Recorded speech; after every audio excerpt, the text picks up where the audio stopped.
Growing a business is hard, but it does not have to be. Once a week, we take a break from the hustle and bustle in business to talk about innovations and what's new in the C suite. This is the Fractional C Suite Retreat, and I'm Joseph Frost.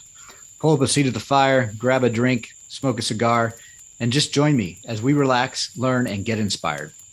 This retreat is sponsored by your CMO, helping organizations grow with better marketing strategy. Welcome. I'm really excited about today's panel cast. I've got two of our newest CMOs on our team joining us today, Swanie and Sean. And we're going to be deep diving into some areas, some themes for 2025 that we think are critical for C-suite leaders to be thinking about and having a conversation around those. I want to first open it up to Swanie. I'm going to ask you a quick question, then we'll introduce Sean. Can you share your name, your background, and then one thing that you think that the C-suite leaders should be thinking about today? Certainly. Thanks, Joe, for having me here. My name is Swanie Tolentino. I am a fractional CMO with a number of years in the B2B space, helping businesses be more successful, reaching their clients and growing their market. To answer your question, Joe, I think the one thing in 2025 that is going to be in the minds of all the C-suite or business owners, leaders that we work with is mindful growth expansion. Mindful growth expansion. Okay, I'm excited to get into that topic with you. Thank you. How about you, Sean? Introduce yourself and one thing you think we should be talking about with C-suite leaders today. Absolutely. Thanks for having me, Joseph. I think my name's Sean Foote, fractional CMO, full stack marketer with experience in B2B, B2C, and B2B2C. I think based on my experience and kind of what I've heard in the market, I think smart prioritization. We're going to have limited resources this year coming out of kind of some challenging times through COVID and post-COVID. And I think some of that historical challenge has made, purse strings a little tighter. So maybe enterprise adoption or organizational adoption of like effort versus impact and everyone buying into that. So investments can be made smartly. Yeah. So smart prioritization, mindful expansion, very similar topics. And it's timely because this is the time of the year that people are either finishing up their annual planning or just getting it started, getting ready. So, as marketers, we're in the C-suite during those conversations. How can we, or how can each of you provide value in either dealing with some smart prioritization or mindful expansion topics?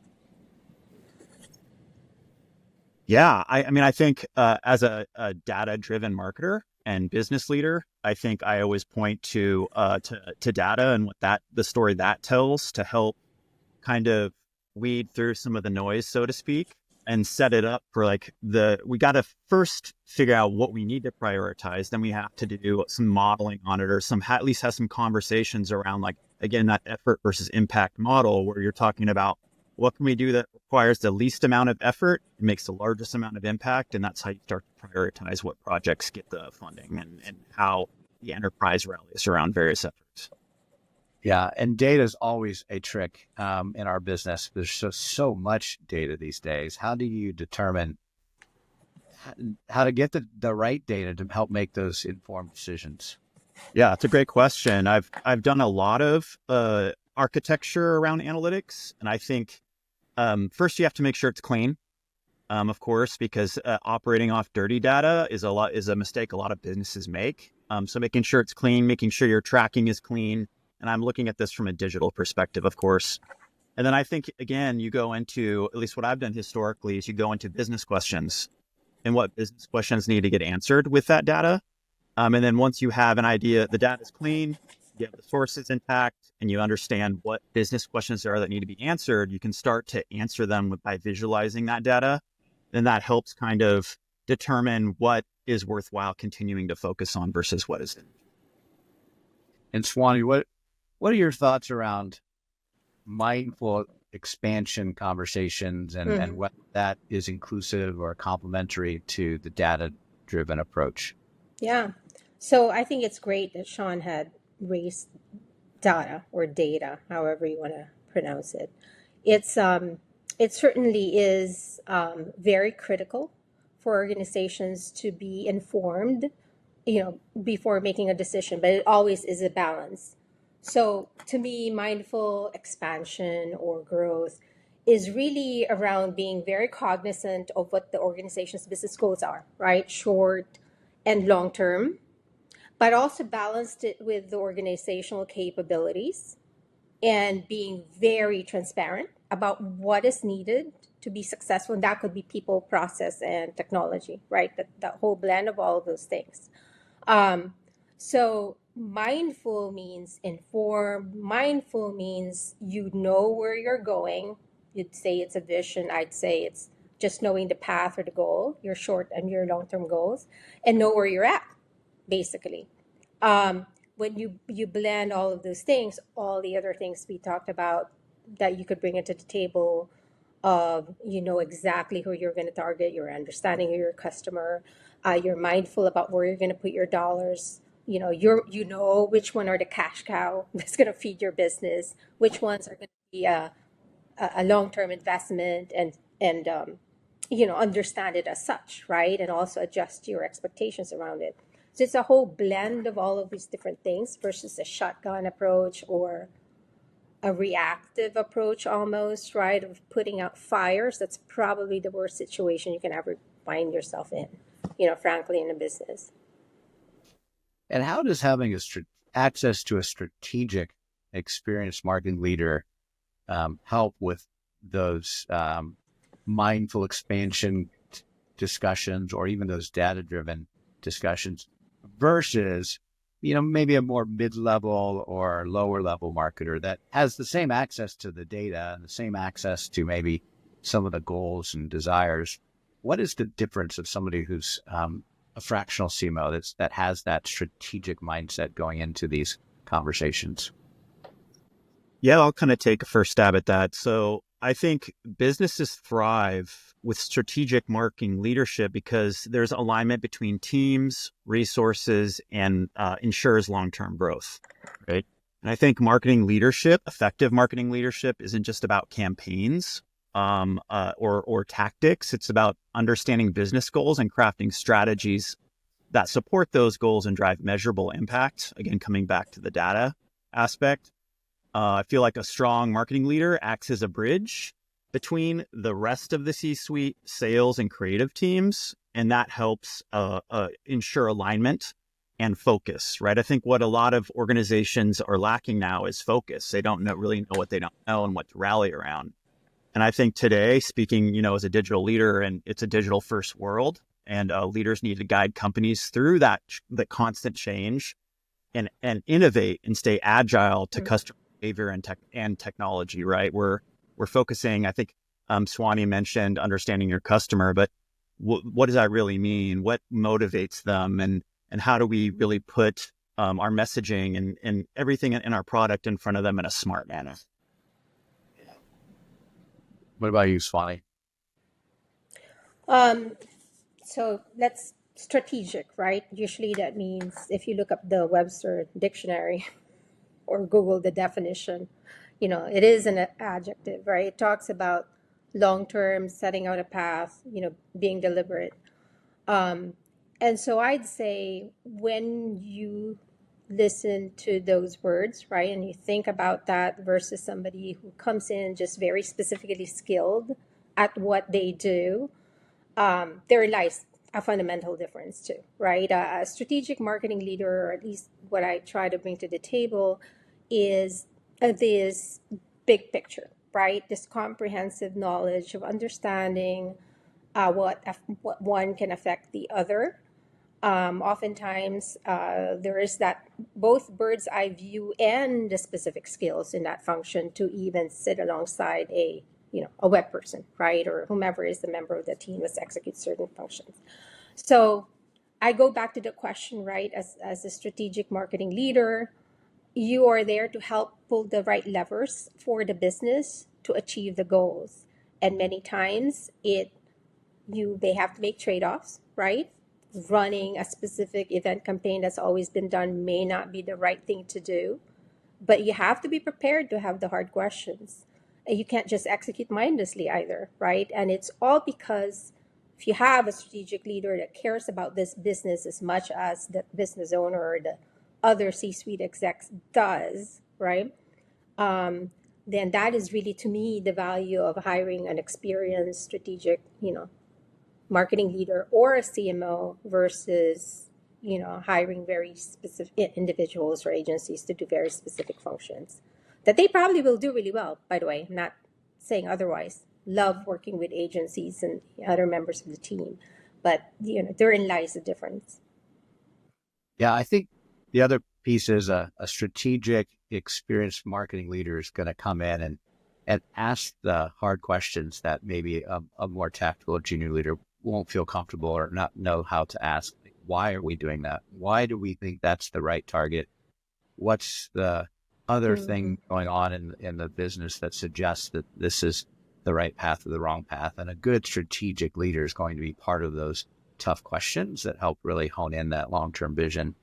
I also noticed that, noted today, I had a conversation with a business owner, $4 million business, looking to really gotten to where he wanted to be with a lot of word of mouth and just early success. And now he's stuck. And this is so common. And the question he had to me is, do you have somebody who's going to come in and deliver results in the next 60 days? And I think that's a very common ask of organizations, of their marketing leaders.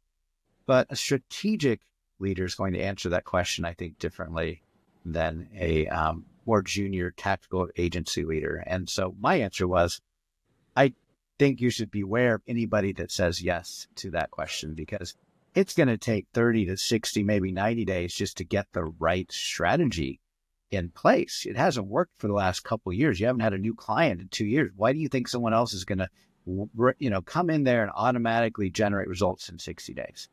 Do you see those kind of requests as a commonplace as a fractional when you come in that are a little bit, I don't know, naive or are too high of expectations? And how, if so, how do you deal with it? Or if not, what do you see? Yeah, I'll take that first. So the short answer is yes. Absolutely an everyday occurrence. And it's no more of a function or a result of the fact that there are, at least in this world, it's chock full of agencies, right? So they're there to sell their service. They want to get in, do what they need to do, and then leave, right? And I also had a conversation right before this call with actually it's an EOS implementer working with small businesses, and he said, you're sitting there thinking, okay, I got all the impressions. What does that mean for my business? It is a function of, because there's a myriad of agencies, freelancers, or even people that they hire, right? That this is what I do, and therefore this is how I could deliver some measurable results. It is pretty common, unfortunately. So there is a little bit of my personal thing now, right, about this whole thing and being a CMO myself. There is a lot of education, I think, that still needs to happen for business leaders to understand that there's just so much value and opportunity that is untapped by not having the right person in that organization. Or said a different way, there could be waste, but the worst thing is they'll never even know it, probably along the way. So, yeah, short answer to that is yes. And I already went to my spiel of what I wish is different, right? But this is why we're here. We're hoping that it changes the mindset a little bit, that there is value, tremendous value, right? In bringing somebody who's going to be more strategic and going to pull the right levers with the team to accomplish their goals in a mindful manner, right? To get to that growth and expansion. Yeah, I'll weigh in too. So I think this is really about transformation of, I think, overall business approach, but specific to marketing. I think we need to go from a scattershot approach where we're wasting resources, creating confusion internally and externally, to approach that's more focused, and I'll keep bringing it up, data-driven and results-oriented, right? I think What does that look like, though? Because that's the secret sauce. I think you start with an audit, right? You need, I think, to your point, Joe, you need to understand like where you've been, like what has worked, what hasn't. You need to understand where your efforts are being effective. And like I mentioned, that impact versus effort model, I use that a lot and I lean on that heavy. And then you take that information, that quantitative and qualitative data, and you start to build a foundation, right? You build clear objectives informed by past performance. You get customer insights. You have a strong value proposition, and then you have the basic tools to start to activate with. Again, I leverage analytics and technology, of course, to make sure that you're monitoring success and you can iterate and scale. And then you can even like highlight case studies of businesses that have moved from that structure. But, we don't need to necessarily reinvent the wheel all the time. How do we move from chaos to structure, right? And create, I think that's really the basic foundation for a strategic mindset. So I think at a high level, that's really how I approach it. Learn from the past, reset the present, and then, forward to the future. Yeah, I think that's definitely the case. My dog is in the background barking, and it reminds me of the barking stories. All of the competitors that are saying, I can do this, like this, and the noise that's out there, and the value that a strategic leader can really have cutting through that noise. The other question I would add is, how do we, during the strategy portion of an engagement, still increase the time to value? How do we bring values quickly to an organization as a fractional during the strategic process? Do you want me to take that first, Sean? Yeah, go for it. That's fine. Go for So it. we've said a lot, right? It's almost a culmination to try to answer this question. So how do we bring value in a shorter time frame, right? It comes with, as a fractional CMO, I could have gone off and decided I'm going to work with clients on my own, right? I have a specific approach. I can do certain things. This is actually where I'd respond based on myself, my abilities, and being part of your CMO.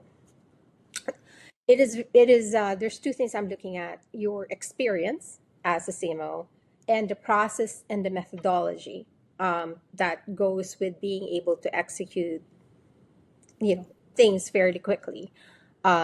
So that those are, to me, at a high level, are the very important ingredients. So what does that mean?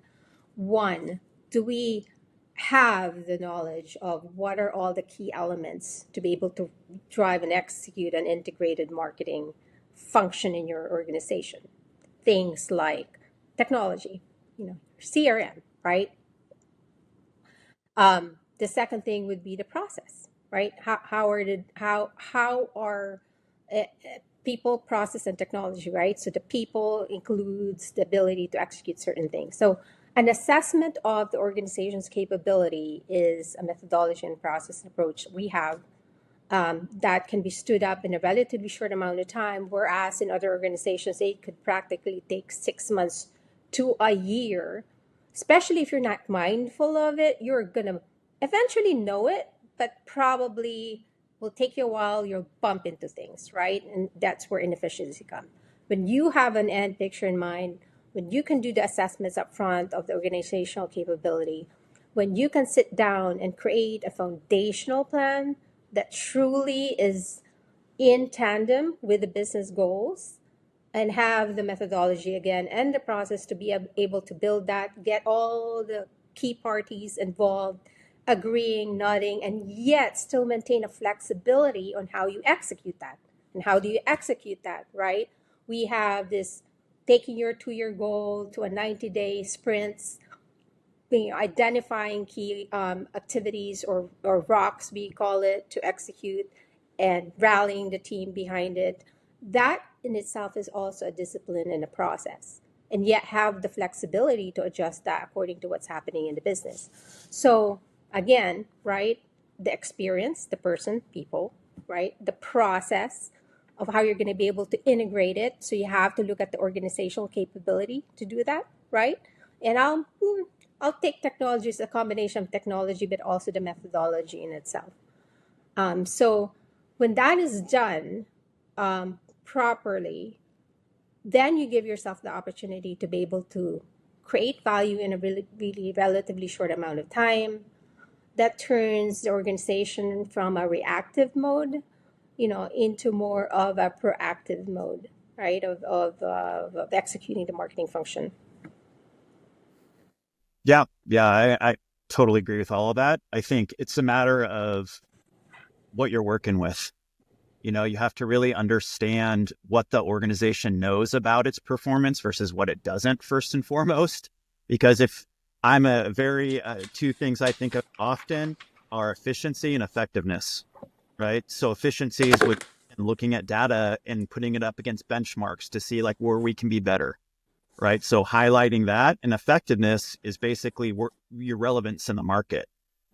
And taking the data sets you have, taking internal perspectives, external perspectives, and blending them all together, and then finding those obvious gaps or opportunities for things you can do, maybe perhaps on a more tactical level that can move the needle, is what I would look to first. Yeah, time to value is critical. But then also when we look at just value in general, we have to deliver as fractional CMOs monthly. We have month-to-month engagements, which is different than a lot of agencies historically, it's certainly full-time and even consultant work. How do you see that as being the future of fractional work and the expectation of business owners in the future as we move forward? This month-to-month deliverable of value is so critical. Do you see that as a trend that's going to continue, or do you think we're going to go back to more of a longer-term engagements versus the month-to-month? Yeah, I'll grab that one first. I think this ties into what I said earlier, but I think month-to-month engagements offer flexibility. I think there's some transparency involved there, and it really helps with the results-driven mindset, making them ideal, I think, for modern businesses that need to stay agile to that ever-changing market I mentioned earlier. Businesses need the freedom to pivot and adapt, changing markets without being locked into rigid long-term contracts. Fractional models that force leaders to deliver tangible results. It's a little bit more concrete. And I think there's no guarantee of longevity without performance, right? So month to month forces a little bit of accountability more than a longer term deal. And I think model also encourages stronger collaboration, right? It's kind of an evolve or die scenario. And the communication is so critical because I think trust is earned continually, right? But I think a combination of understanding, hey, this is what we need to do after we learn about your business over however long it needs to be, but having that month to month, the clock ticking, so to speak, really adds some urgency. And I think that's pretty critical. And I think the future of marketing leadership is agile. The market's agile. Why would you create a structure and framework that doesn't adapt to the market? And I think these month-to-month engagements embody the adaptability while also aligning incentives and business goals and results. Yeah, I think flexibility is the key theme there. Month-to-month allows a business owner the flexibility to do different things depending on the results of the work being done or the changing of scopes that might occur. What are some other areas of flexibility, Swanie, do you think that naturally that needs to be there? Yeah. I mean, just and also back to your original question, right? The month to month, I sort of smile whenever I hear that piece, right, of what we offer, because I basically think, well, why not? Obviously, if it's a different paradigm, and some people I talk to haven't even entertained the possibility that there could be value in hiring someone and have this month to month commitment or guarantee, whatever the word is, right? That you wanna say.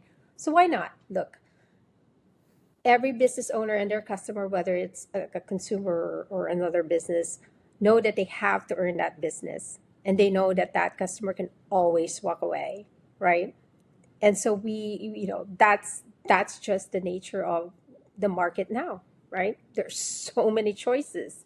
And so similarly, we're evolving your CMO to just simply reflect what is happening out there. It takes the business owner away from a huge upfront commitment, the methodology we talked about in the process and what we bring to the table, is allowing them the opportunity, in fact, to see the value sooner so they can make better decisions moving forward about what it is to do with their hire, fractional CMO or otherwise, right? So I think there's a lot to be said, right? And I forgot, what was your follow-up question? Yeah, are there other areas of our model that that are related to the flexibility that business owners are looking for in engagements like ours? Yeah, so I mean, I'd say there are, and as I was mentioning earlier about how business owners evolve, they start from a trade, a service, becomes a business, and now they need to grow. They can find themselves in different situations. So there are some businesses that may already have a team, right? But they feel they need to infuse it with some strategic leadership and direction. So one flexibility that we offer is, essentially to be, working with that team, right, and the business leadership, and doing those alignment on a shorter onboarding, if you will, offering from your CMO. Or on the other hand, there are others that they would want to bring somebody in that would really fill in the seat of a CMO, and they may or may not have enough people in their team to deliver against the different marketing function, and it is up for that person to recommend what their organization needs to look like, right, in support of their goals and financial position, if you will.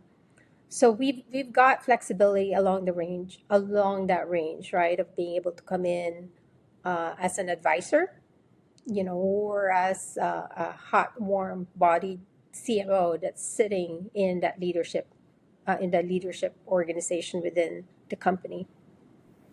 Yeah. Yeah, the scope can really be tailored for each individual company's particular situation, their existing team, and their existing.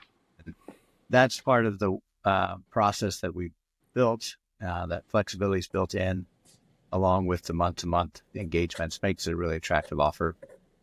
Let's switch gears a little bit and let's talk about customers, because I feel like even this client I talked to, this prospect I talked to today, when I was trying to understand who his ideal client was, he had a hard time describing it other than CIOs and CTOs. And we spend a lot of energy up front with understanding customers differently than maybe other agencies and other companies and consultants have. What is the value of really knowing your customer, and how do you get to know them the right way? You want to take that one first, Swan? You want me to grab it? Um, sure, you can, Okay. since you're So talking. I think this isn't just a marketing challenge. This is a business challenge, right? Whether you're in sales or whether you're creative and you're designing something, we all need to understand our audience. We need to understand the consumer, the customer. And I think a deep customer understanding is the foundation for every successful business strategy, especially in today's hyper-competitive landscape. And what does that mean, right? I think, or what do you need to consider? I think you need to look at qualitative data or information, meaning surveys, interviews, focus groups. You need to look at quantitative data, which is like effectively click data, analytics. And I think you need to embrace both of those methods to gather smart insights. And then I also think consumer behavior has shifted due to digital adoption and recent economic pressures with COVID and whatnot, and the shifting landscape on a macro level. And I think understanding all of those changes is key, and to go along with the customer. And I think highlighting how empathy and emotional intelligence can translate customer insights into actionable marketing strategies is also a key meaning, like, how do you emotionally engage your audience, right? How do you earn trust with them if you're thinking of the funnel from awareness to consideration to decision to retention when you're talking about lifetime value? And I think investing in the customer understanding isn't just good marketing, it's good business. Yeah, that's completely agree, Sean. And just to touch on, a slightly different aspect of it, And I'm thinking of one of my, past projects around customer, understanding your customer. I smile a little bit because one thing that is fairly common, is that when even you ask internally in an organization, maybe the head of engineer and, the head of, you know, customer success, whatever the case may be, and who are your customer, you're probably going to have different, slightly different answers. Therein lies a potential opportunity. I'm not gonna say problem. I'm gonna say an opportunity to look at. So the customer, I mean, there's the obvious part, right? You're not going to be successful if you can't reach your customer, right? And have a compelling, persuasive argument as to why that customer has to go with you. So understanding your customer is going to be key, because tied and parcel to that is having your entire organization locked behind the right strategy to go after that customer. So I mentioned even internally, it is not uncommon for people to will present you different definitions of who that customer is. And even more significant, I don't know how many, I certainly hope a lot, but do they have an external outside in understanding of who that customer is? And even more importantly, from that customer's voice. And that ultimately is so key to have. So in any engagement that we do, um, you know, and I think it is one part and parcel of what we call our audit assessment, right, Joe, from your CMO, is we do this buyer persona part, of the project, which is great because it actually involves talking to your customers, and preferably even customers that went with you, or even those that didn't go with you or chose or went to a competitor. And you would have the opportunity of really understanding from their perspective, um, how they view you, and in turn that's like a mirror reflecting back to you, understanding who your customers are. And more importantly, it's not just understanding your customer, but understanding their buyer's journey, because you need to get to the why, what, how really quickly, right, in terms of your strategy. So I think that is key, and I'm happy to say that is a core part of what we do, because we do know that is such a critical thing to get that right, um, from the beginning, and obviously not with the opportunity to be flexible and adjust and adapt as you go along. Yeah, that buyer persona project that we do as part of the audit probably is one of the strongest time to value um, pieces that we deliver. And it's surprising to me, all the years I've Yeah. been around marketing, how little companies and other consultants and agencies spend talking to customers when developing personas. They sit often in a boardroom and maybe bring a salesperson or two in and then develop this persona based on inside out and without a lot of effort. And really, it's a low amount of time and a low amount of resources to generate these buyer personas from interviews with actual customers. The insights are validating in some cases of the internal assumptions, but also extremely insightful to new ahas and ideas for attracting these customers. And then most importantly, I think, and it's not said enough, is the messaging, using the words that your actual customer used to describe your product or service or their needs is easy to uncover by talking to them. And then it's very persuasive when you talk to them in their own voice. And it's just such a simple concept, but so many businesses and organizations just don't, I think, understand its value, or how to do it maybe is more likely. Yeah. Yep. And I think those are the kind of things that, fractional CMO in our organization, it's the only thing we require all CMOs to learn, because all of our CMOs learn, everything else on their own. That's the one thing that we want everybody to Mm. go through the process of understanding. And most people, have done work like that in the past, so it's not brand new. But it is so important to us that everybody gets, a chance to go through that. And I don't think that's the same with other even fractional CMOs that work with customers. What are some other ways that you're often finding customer insights other than the interviews? Yeah, I think ultimately this is about listening, right? I talked about empathy earlier. And if we don't understand our customers and don't listen to them, I mean, we're not effectively engaging. And, if you're spending on advertising, you're blowing that budget. Spending on technology, you're blowing that budget, right? Because it's not as effective as it could be. Because I think feel very strongly that once you have proper framework in place, you understand how to execute whatnot. Customers are constantly giving feedback, both directly and indirectly. Right? What does that mean? Like, I think smart businesses know how to decode it. Examples of some direct feedback: reviews for e-commerce or products, NPS scores, surveys, right, are pretty direct feedback, a little bit more qualitative than click data. I think indirect feedback, drop off points in the customer journey. What isn't working when I was talking to earlier? Social media behavior, social media engagement, any type of low engagement where things are broken or not working as quickly or effectively as they could. I think you really need to understand like what tools are out there for listening beyond the interviews we talk about. I know I've been parts of organizations like longer term, of course, that aren't I would say a quick win necessarily, but social listening platforms, right? Being mindful of the information you already have in your CRM. Effective sales teams will be constantly making notes and giving feedback.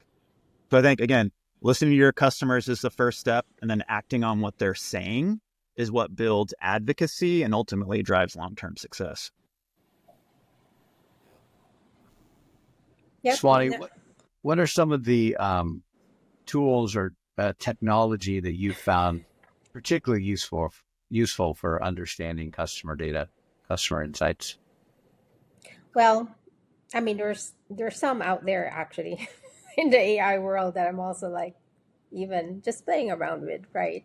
Um, no, I'd say there are the I and also having come in a little bit of a corporate world, there are your usual suspect. And Sean actually mentioned a whole bunch of them too, right? Which is get you know make it a habit, right, to actually get feedback from your salespeople, right, about as part of their pipeline reporting. It's got to be part of that habit to really understand and capture what they're saying depending on the stage of the sales cycle, because that's also even important, to really understand the customer behavior throughout. um, NPS is a really good thing because then it gets into customer advocacy. So you're just beyond understanding your customer, you're understanding which customers and what's the advocacy. Are they going to recommend you to the next customer? And that strengthens your belief in whatever that data is telling you, right? um, on what they say about your, and then further along, depending the kind of business you're in, let's say you're in a SaaS business where you are actually their usage of your product is so baked that you can almost see every activity and click behavior and whatnot, that you could almost capture that, understand them better, and then be flexible in how you're going to offer more usage, right? Or an upsell to your next whatever product that is on that same platform. So I'd say there is all of that. There are other AI tools out there that starts to. I don't know that I would use it as a trusted source for now of understanding your customer, but they can take, say, your. I'm not going to name the. I can't even remember the actual names of some of the tools, but even just take the buyer persona understanding, right? There are some tools out there where you can plug in some of your assumptions about that same persona, and that they try to say not they try to say, they say they have access to customer, individuals behavior segmentation that can allow them to provide some insights at scale, right? So when you want to execute something, can you do that and help better inform your targeting, how you're going to run your specific campaigns. So yeah, there isn't a lack of tools. There is more, and that probably begs the question too of the dilemma, right, of the C-suite, especially if you don't have an expert in marketing that's sitting at the table. I mean, there are just so many out there that can make your head spin. But Yeah. then again, it boils down to having a person who can blend both experience, has an eye to the strategic objective, willing actually, mind you, I don't mind playing with some of the tools myself, because if it's going to bring tremendous value, why not? But how you do it mindfully, that seems to be my favorite word today. Mindful, in a mindful manner, to drive towards that business goal of growth and expansion, right? I think they're just interjecting real quickly too. I think there's also this, like, I would say ruse or illusion that first party data tells you everything, meaning the data from your platforms, that your CRM, your website, your Google Analytics, that's like a fraction of a fraction of a fraction of the data in the market, right? So how can you capture what's happening off your own platforms? When you're listening to social media, I can name a few like Talkwalker, Sprout Mm. Social, Hootsuite, some of these social media management platforms dovetail in with social listening. And you start to listen to what your competitors are doing on their social. You start listening to what's happening in the blogosphere. You start listening to what's happening in the news, meaning these are all platforms you don't own. You start to get a smarter understanding of your market share and where you stand and your brand sentiment, but you also start to really understand, I think, the opportunity, right? This opportunity, what you're learning can help close the gap to competitors. It also can shine the light on disruptors that you don't even know about potentially that are coming. And in my time, building those types of platforms, it's been super helpful, just like making smarter products, making more effective designs, making, you name it. Obviously, it goes without saying, more effective and efficient marketing activations. But I think don't think just your first party data is all you have. While it's important, when you're talking about Joe tying it in a closed room with internal bias, we have to go outside of that and start to listen to customers and listen to what the market's telling us. Yeah. Well, speaking of customers, let's transition a little bit. I'm curious, as you look at 2025, what are your goals? Who are your ideal customers as a fractional? What are you looking for? What challenges do you want to solve in the marketplace? Who do you want to work with? What are some of your aspirations this year? Yeah. Well, I'll start. Sean, I'll turn it over to you. So it's a little bit of what I was saying earlier, right? I look for the business owner. Well, there's the basics. A 5 to 25 plus million range, is a good range because that's when they're in this path of either growing at scale, they're experiencing a hockey stick growth, right? Or it could be the alternative, which is they're seeing some stagnation of sales and want to either work to improve that or pivot, right, to a different and new market. So typically, a customer from a business standpoint are facing those kinds of challenges. But I'm also looking for that and I say this mostly from experience, who I'm able to bring a lot of value to, is also that same business owner that is needing a partner onto the table. They've gone through this whole thinking of I can do it all myself, to I can outsource some of these functions, but then I'm needing, perhaps more of a help, right? At a strategic level to my business, who's going to care about my business as much as I do, right? And is not just there to deliver or execute a function or, you know. And so that's the kind of client I'm looking for. Personally, for me, I know Sean has a more expansive, market that he goes after, but B2B and those that are looking to sell to enterprises. And typically that's not even just one buyer, that's even a buyer group at that with some influencers in the mix. And what does that sale look like? Tends to be kind of what my sweet spot is, and helping the sales team within our organization be a lot more efficient, in closing their pipeline. Yeah, I agree with all of that. I think I've been fortunate in my career to have been part of startups, SMB, and enterprise. I've worked with the startups, the tech SaaS startups. I've worked with the Googles. So I think I've been able to see, I've also been mid-market with like the Wiltons. And I think I've been able to see, of course, not all situations are created equal, but I've been able to see kind of what works and what doesn't to some degree. So I think being with that 5 to 10 to 50 to 100 million in revenue, really is a sweet spot because these organizations are looking to build what they're doing, let's say as a startup, isn't working anymore, right? It isn't working anymore. So they have to figure out a solution for scale. And when you're looking for scale, you have to start thinking about, Swanie mentioned earlier, systems and processes. You have to start, and some marketers hate to hear it, regulation. You have to slow down to speed up.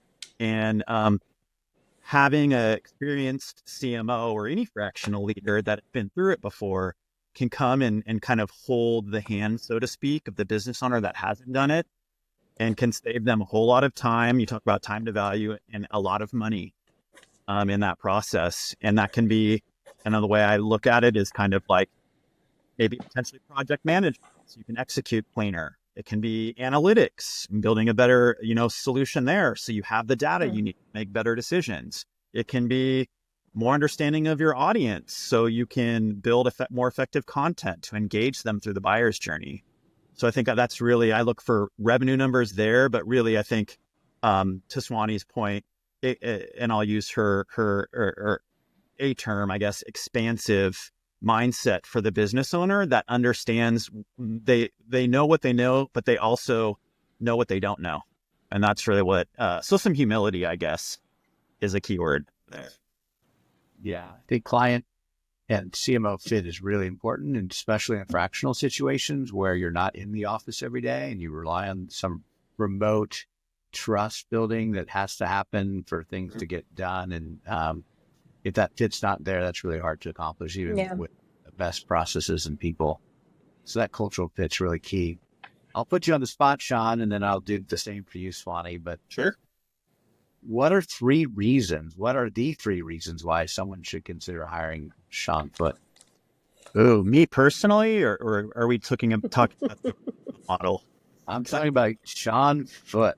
Right. I think I bring a quality of resilience due to some of that experience I've had. I've been a part of divestitures. I've been a part of acquisitions. I've had to manage and build teams through that. So grit, I think, is one, and resilience, creativity, and I'd say like an innovative mindset, meaning like 10x thinking, if you're familiar with that. Or, one of the things I took away from Google was moonshot thinking. One of the things I that just kind of irks me when I hear it is we've always done it this way, so I like to shed that skin as soon as I can. I like to go, as soon as I hear that, I'm like, let's all go to a whiteboard right now and talk about ways we can do things that aren't the way we've done them before. Right. I'd say probably, again, we all have our bias, and everyone has personal bias, right? Whether it's on your personally or professionally based on your experiences. I'd say my analytics, data-driven mindset, because I'm going to bring that with me everywhere I go. And like I said, when you have that information, and first and third party, as I mentioned earlier, and you can put it together, it really tells a fascinating story, and it elevates not just your marketing investments and efforts, but all of the things I mentioned before: product, creative, IT. Everyone elevates as a result of that. So I'd say those are probably my 3 on the, shooting from the cuff a little bit. Those would be the 3 I'd choose. You did well. I think I would hire you. I think I did. I think you did. What would be your 3 Yeah, reasons why people should good hire question. Swanie? So at the top of my head, I'd say you want the experience and yet be open-minded, right? So I bring the blend of what I know has worked in the past and the current, and I'm so not opposed to being able to bring in this new tools, technology, and making the right assessments on what would be a better path forward. So you gotta go blend that too, because it's just things are changing in such a rapid way that you gotta have that. Second is, um, I go back to my original kind of comment earlier. It's about that mindful mindset, but it's really about growth mindset. So it's just in my DNA, right? I'll always be a little impatient to go, how can we do things better? There's got to be a better way. Um, And you do need that in your organization. I mean, the whole point of bringing somebody from the outside in is to bring in a fresh perspective and, in fact, inject this bit of energy, into the system. And so I do feel I bring that, and it's not off the cuff. That's feedback that I do get, from my clients. And last but not the least, it's trust. I don't. Joe, you used the word fit, so that's super important for me too. I'd be the first one to say I'm not the right fit for your company if it isn't, and I may make recommendations, because I truly feel if I'm committed to work with you and your team, I am committed, right? I want to make sure that, all things good will happen by hiring someone like me. And that involves not just me, it's the third reason along with trust is trust within the organization, right? So I do like working with the more complex and matrix it is, even to a degree. I find actually weirdly, I thrive in that environment. So That's great. All right, now I'm going to put you on the spot, Swanie and Sean, you next. So what would you promise a client that was going to start working with you? what would I promise a client? Well, I would go with what we said earlier, a shorter time to value, taking you from a reactive day-to-day mode to a proactive set of actions that's aligned to your business goals. It's pretty smooth, Swanie. How about you, Sean?